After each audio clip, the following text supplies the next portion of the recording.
நம்ம ஆளு உலக தமிழன் தானே தவிர சட்டையை குடிச்சு இழுக்கிறாராம். பேசாத கேட்காத ஒரு கோச்சுக்காரு. மானம் கேட்டவனே எதுக்குடா இன்னும் இடத்துக்கு போய் தொலைட்டா நாங்க ஒரு இனிப்பு வழங்கிறது வாழ்ந்துட்டு இருக்கோம். என்னடா வரலாற்று அவனுக்கு இடம், என்னடா இடம், அதெல்லாம் நிறுத்த முடியாது அப்படின்னு சொன்னாங்க. ஏடா நிறுத்த முடியாது? என்னடா அந்த நாடு அவங்களுக்கு சொந்தமா இல்லையாடா, சம உரிமை வாழ்ந்தவர்களா இல்லையாடா? எதற்கு இதை சொல்கிறேன் என்றால், நாம் இந்திய தேசிய காங்கிரஸ்ல ஒழித்து எல்லாம் வந்தே மாதரம் மாதாக்கி ஜெயன்னு போகாம தமிழுக்கு தமிழ்நாட்டுக்கு வெள்ளக்காரனை கேட்டு வாங்கியிருந்தார். அவன் சிலோன் தேசிய காங்கிரஸ் ஒன்னா போயிட மாட்டான். நமக்கு 47 சுதந்திரம், அவனுக்கு 48 சுதந்திரம். நம்மளை பார்த்துதான் அங்க உள்ள தமிழகம் சிங்களவனோட சேர்ந்து நாமும் போராடுவோம். வெள்ளக்காரங்க சிலோன் தேசிய காங்கிரஸ் அதுல ஒட்டிட்டு போனாங்க. முன்னின்று ஆங்கிலேயரை விரட்டியதில் தமிழ் தலைவர்கள் தான் அறிவாளிகளாக, ஆற்றல் மிக்கவர்களாக, ஆங்கிலேயரோடு பேசக்கூடிய தகுதி உள்ளவர்களாக இருந்தார்கள். நான் இலங்கைக்கு போயிருக்கிறேன். அந்த பொன்னமலம் உள்ளிட்ட தலைவர்கள் அவர்கள் குதிரை பூட்டிய வண்டியிலே வைத்து சிங்கள தலைவர்களால் கௌரவிக்கப்பட்டார்கள். ஒரு கட்டத்திலே குதிரையை அழுத்து விட்டு சிங்கள தலைவர்களே அவர்களை இழுத்து சென்று கௌரவித்தார்கள். இது வரலாறு. ஏனென்றால் ஆங்கிலேயர்களை விரட்டியதில் தமிழ் தலைவர்களுடைய பங்களிப்பு. அவர்களுக்கு பாராளுமன்றத்திலே சிலை வைத்திருக்கிறார்கள்.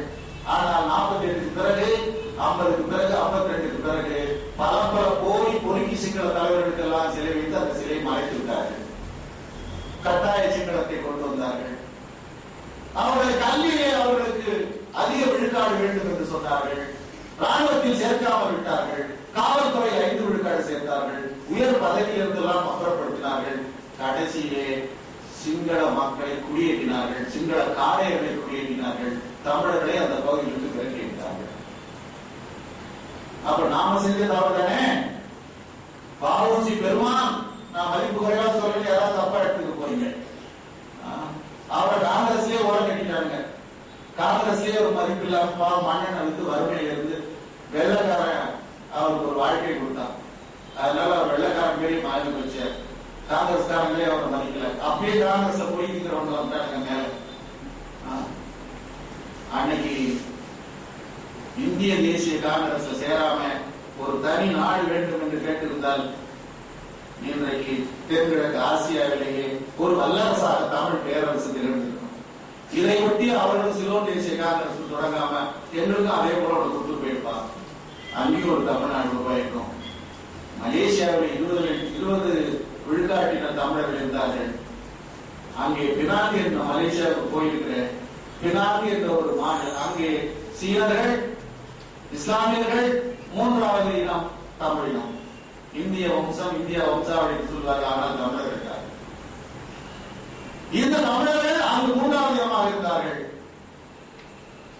அங்கு 2ஆம் உலக போருக்கு பிறகு அது 56 விடுதலையாக ஆன பொழுது சிங்கப்பூர், மலேசியா எல்லாம் ஒன்றாக இருந்த பொழுது சீனர்கள் தங்களுக்கு ஒரு தனிநாடு வேண்டும் என்றார்கள். சமாதான முறையிலே சிங்கப்பூரை எடுத்துக்கொண்டார்கள். மலேசியாவை விட்டார்கள் இஸ்லாமியர்களுக்கு. அப்பொழுது ஒரு சிறுபான்மை இனமாக தமிழினம் இருக்கிறதே, அது பினாங்கு என்ற ஒரு மாநிலத்தை கொடுப்பதாக இருந்தார்கள். அப்பொழுது அங்கிருந்த தமிழ் தலைவர்கள், சம்பந்தம் போன்றவர்கள், இந்தியாவில் தமிழர்கள் இருப்பதை போல, இலங்கையில் தமிழர்கள் இருப்பதை போல நாங்களும் உங்களோடு இருக்கிறோம் என்று சொல்லி ஒரு தனிநாடு, பினாங்கு மாநிலம் தனிநாடாக கிடைக்க இருப்பதை விட்டுவிட்டார்கள். நாம் வழிகாட்டி இருந்தால் இங்கு ஒரு தமிழ்நாடு, தமிழீழம் ஒரு தனிநாடு, பினாங்கு ஒரு தனிநாடு, 3 தமிழ்நாடுகள் ஐநாவிலே இடம் கிடைத்தது. தும்பை விட்டு வாழை பிடிக்கிறோம்.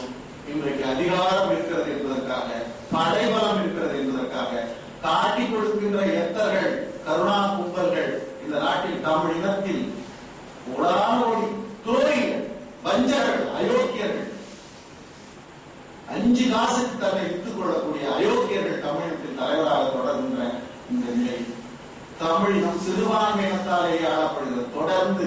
அது நான் அதையெல்லாம் தமிழ்நாட்டு அரசியலை நான் பேச விரும்பவில்லை. தமிழ்நாட்டை கூட ஒரு நல்ல தமிழன் ஆள வேண்டும், தமிழ் உணர்வுள்ளவன் ஆள வேண்டும். அதற்கு கூட வாய்ப்பு இல்லாமல் தான் தமிழ்நாட்டு மக்கள் இருக்கிறார்கள். இந்த நிலையில் இன்றைக்கு நாம் எந்த ஒரு அடி எடுத்து வைக்க முடியாத நிலையில் அரசியல் பதவிகளுக்காக, சின்ன சின்ன பதவிகளுக்காக நாம்